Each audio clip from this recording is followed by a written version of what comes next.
میں امداد سمرو مولانا فضل الرحمان صاحب کی کل کی تقریر کے بعد معاملہ یوں لگتا ہے کہ جیسے تھم سا گیا ہے. دوسری طرف سے کوئی خاص جواب نہیں آیا، یا جس طرح مولانا فضل الرحمان صاحب کی ٹرولنگ ہو رہی تھی کم از کم اس میں کمی ہوتی ہوئی نظر آئی ہے. ہوئی ہے کمی. کیا وجہ بنی ہے؟ ایک تو یہ کہ کیوں مولانا فضل الرحمان صاحب کو ان کی دوسری تقریر کے بعد اس طرح کا جواب نہیں ملا. لیکن اس سے بھی بڑا سوال جو ہر بندہ پوچھتا ہے کہ آخر کار مولانا فضل الرحمان صاحب کو ہو کیا گیا؟ بڑے تحمل مزاج آدمی ہیں، بڑے کیلکولیٹڈ سیاستدان ہیں. ایسا کیا ہوا ہے؟ کس چیز نے ٹریگر کیا؟ کس چیز نے مولانا فضل الرحمان صاحب کو اشتعال دلایا؟ میں اس پر کام کر رہا تھا. مولانا فضل الرحمان صاحب کے کچھ قریبی ساتھیوں سے بات کی، کچھ اور باخبر حلقے جو ہیں وہاں سے کچھ معلومات میں نے جمع کی، تو پھر باتیں کچھ کھل کر سامنے آنا شروع ہو گئی ہیں.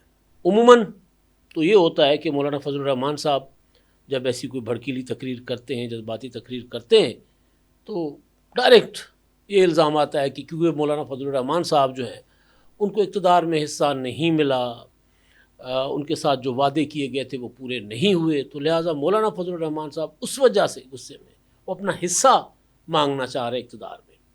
ایک چیز سیاستدان اس طرح بھی کرتے ہیں، لیکن کیا صرف اقتدار میں حصہ نہ ملنے کی وجہ سے مولانا فضل الرحمان صاحب نے اتنا جو ہے وہ بڑا قدم اٹھایا، اتنی خطرناک قسم کی تقریریں کی کہ کافی دنوں سے مولانا فضل الرحمان صاحب ہی چھائے ہوئے ہیں سوشل میڈیا پر.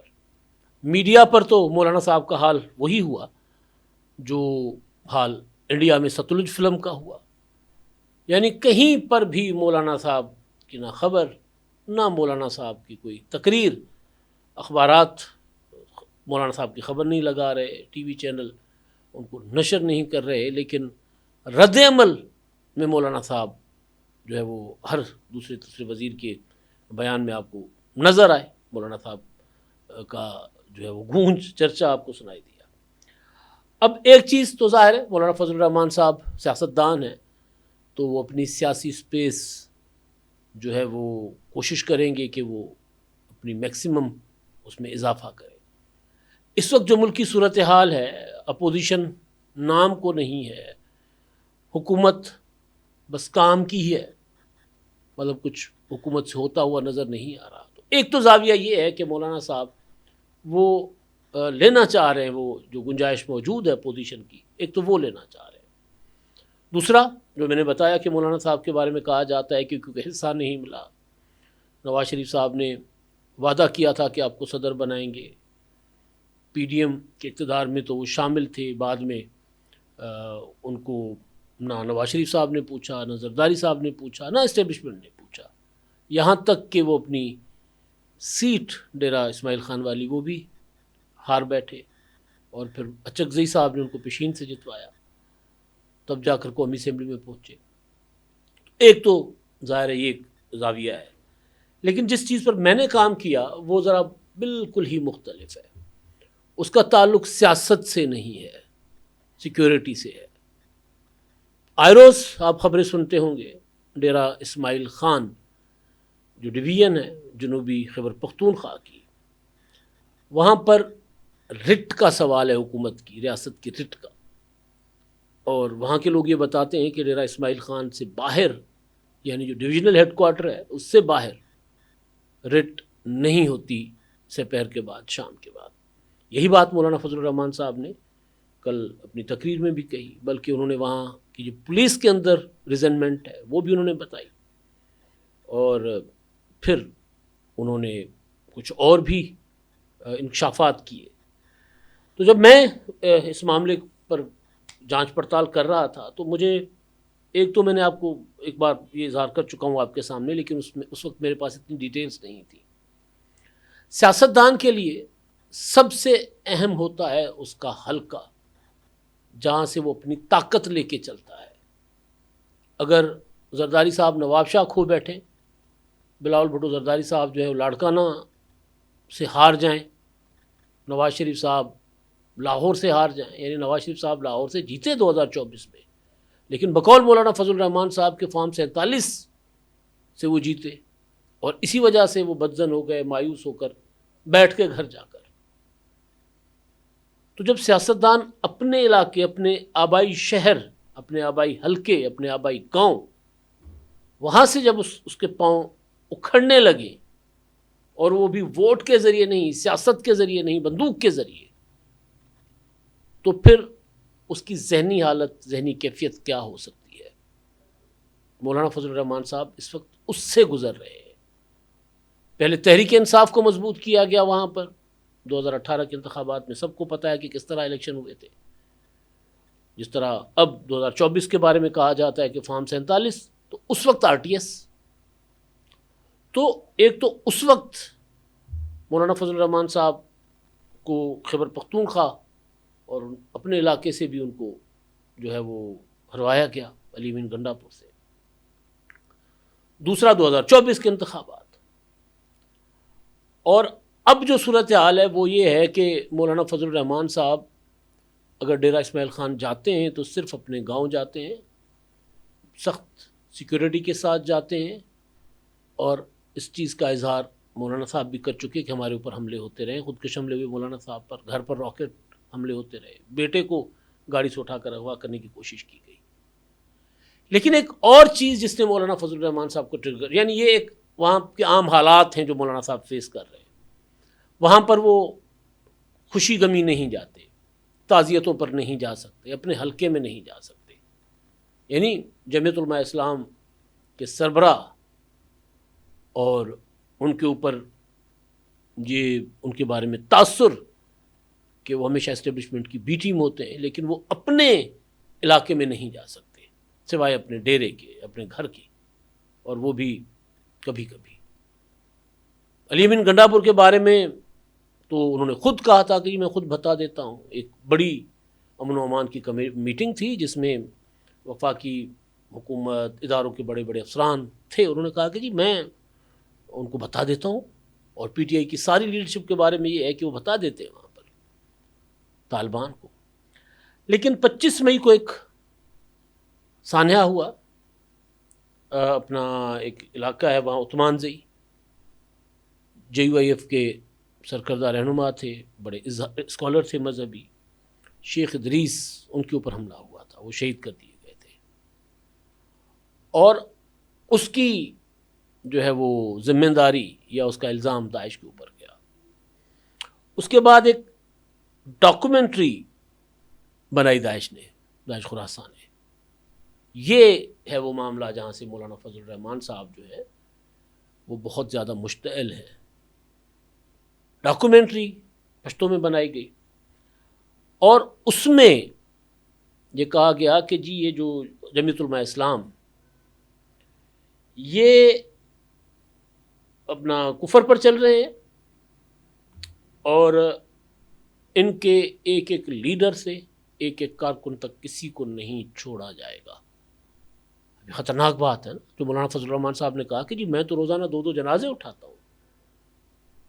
وانا کا ذکر کیا کہ میں نے وہاں 100 لاشیں اٹھائیں، مستونگ میں ان کے اوپر حملہ ہوا، JUI کے جلسے پر، حیدری صاحب پر حملہ ہوا، شیرانی صاحب، مطلب کافی جمعیت علماء اسلام کے جو رہنما ہیں جن کے اوپر حملے ہوئے، کچھ خوش قسمتی سے محفوظ رہے، کچھ شہید ہو گئے، اور بہت بڑے خودکش حملے ہوئے، بہت بڑے خودکش حملے۔ تو اب جو اصل صورتحال ہے وہ یہ ہے کہ مولانا صاحب کو اس وقت سیاست سے بڑھ کے ان کو اپنی علاقے کی اور اپنی سلامتی کی پریشانی ہے، جس کے لیے وہ یہ سمجھتے ہیں کہ شاید ریاست، ان کا الزام ہے کہ ریاست شاید سنجیدگی سے کام نہیں لے رہی، اور اسی وجہ سے انہوں نے کہا کہ جی ہمیں کہا جا رہا ہے کہ آپ لشکر بنائیں۔ رانا ثناءاللہ صاحب نے کہیں کہا تھا کہ جی وہ کہا گیا کہ اگر کوئی ایسا حملہ ہو تو آپ خود بھی تو انگیج کریں۔ ظاہر ہے کسی کے گھر پہ حملہ ہوگا، کسی پر حملہ ہوگا تو انگیج کرنے کی تو کوشش کریں گے، لیکن یہ کام سویلینز کا نہیں ہے۔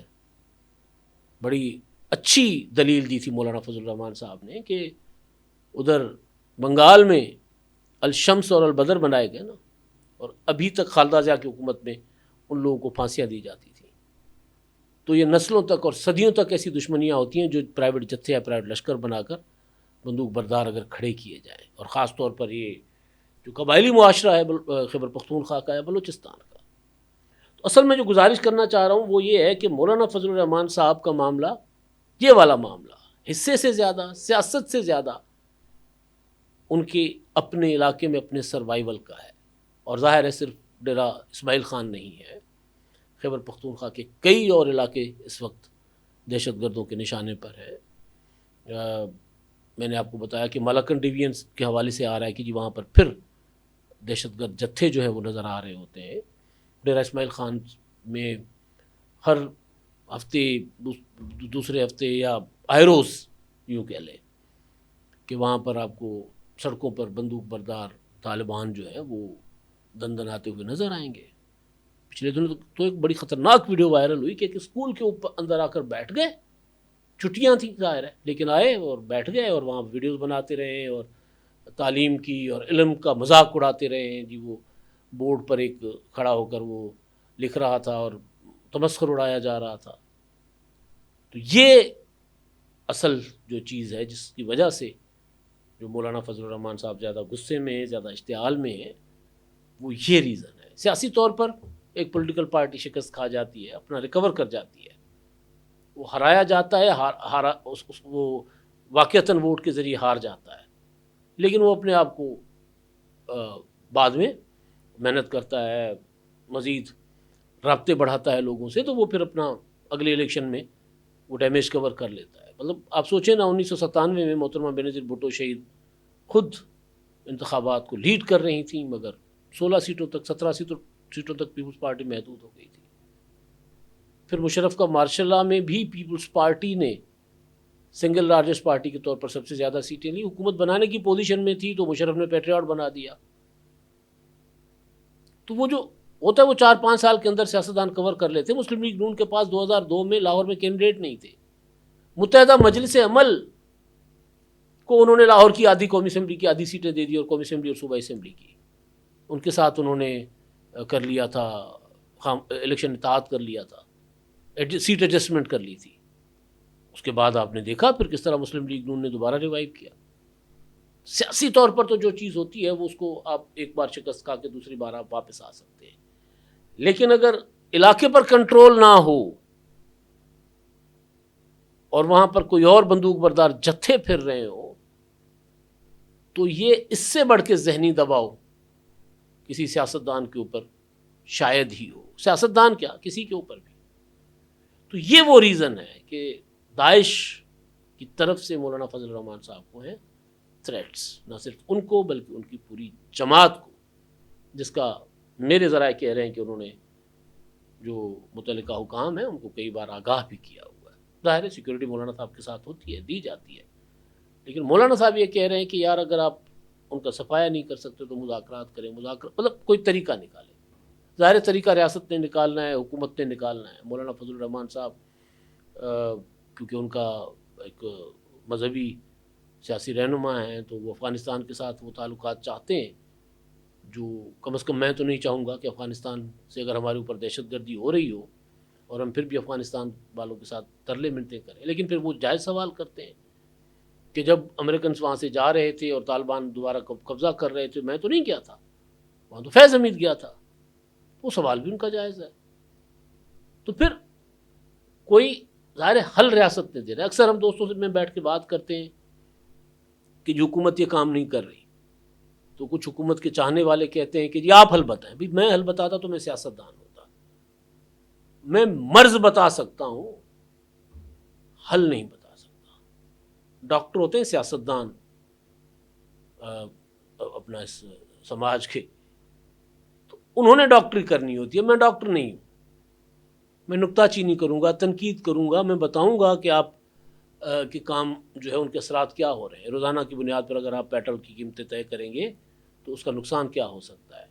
اس کا حل میرے پاس شاید نہ ہو، حل سیاستدان کے پاس ہوتا ہے. اگر میں حل بتانا شروع کر دوں یا دہشت گردی کو کیسے ختم کرنا ہے یہ میں بتانا شروع کر دوں تو پھر ریاستی ادارے کس کام کے ہوتے ہیں یا حکومتیں کس کام کی ہوتی ہیں. بیسیکلی یہ سیاسی لوگوں کا کام ہے کہ وہ بیٹھے پارلیمنٹ میں، بند کریں پارلیمنٹ کے دروازے، ان کیمرہ سیشن ہو، ایک ایک چیز پر بحث کریں آپس میں، ایک ایک چیز پر وہاں اندر جتنا لڑنا ہے لڑیں، جو رائے دینی ہے دیں، بند کمرے سے، خبر باہر نہیں آنی چاہیے اور اس کے بعد حل تلاش کر کے نکلے وہاں سے کہ جس کا حل کیا ہے، اور پھر حل وہ جو جس کے اوپر سب یکسو ہو کر عمل بھی کرے. یہ نہ ہو کہ نیشنل ایکشن پلان بن تو گیا تھا لیکن تھوڑی سی ایکشن کے بعد پھر اس پر عمل درآمد روک دیا گیا کہ جی ہاں آپریشن کرنا ہے، یہاں نہیں کرنا. یا غلامی کی زنجیریں عمران خان نے کہا طالبان نے توڑ دی تو نتیجہ آپ دیکھ لیں. یا خواجہ آصف صاحب نے کہا تھا طالبان کے قبضے کے بعد کابل پر کہ طاقتیں تمہاری ہیں اور خدا ہمارا ہے. اس وقت ہمارے جیسے چھوٹے سے صحافی بھی کہہ رہے ہوتے تھے کہ وہاں طالبان آ گئے تو پھر یہاں بھی آ جائیں گے. بھائی اس غلط فہمی مت رہو کہ کوئی ایک بندوق بردار جتھا اگر ایک ملک پر قبضہ کر لیتا ہے اور آپ اس کو اگر سیلیبریٹ کرتے ہیں تو پھر وہ آپ کی طرف بھی آئے گا. وہی ہوا، اسی کو ہم بھگت رہے. تو اس کا حل نکالنا ہے سیاستدانوں نے، اس کا حل نکالنا ہے ریاستی اداروں نے. ہم تو ظاہر ہے اس کی نشاندہی کر سکتے. تو مولانا فضل الرحمان صاحب جو کہہ رہے ہیں وہ صرف یہ ایک بڑی وجہ، باقی وجوہات ساری ہوں گی لیکن بڑی وجہ یہ ہے کہ وہ شدید خطرات ہیں ان کو، اور پورے کے پورے جنوبی خیبر پختونخوا کو. بلوچستان کے حالات بھی آپ کے سامنے ہیں. اب تک کے لیے اتنا ہی. اللہ حافظ.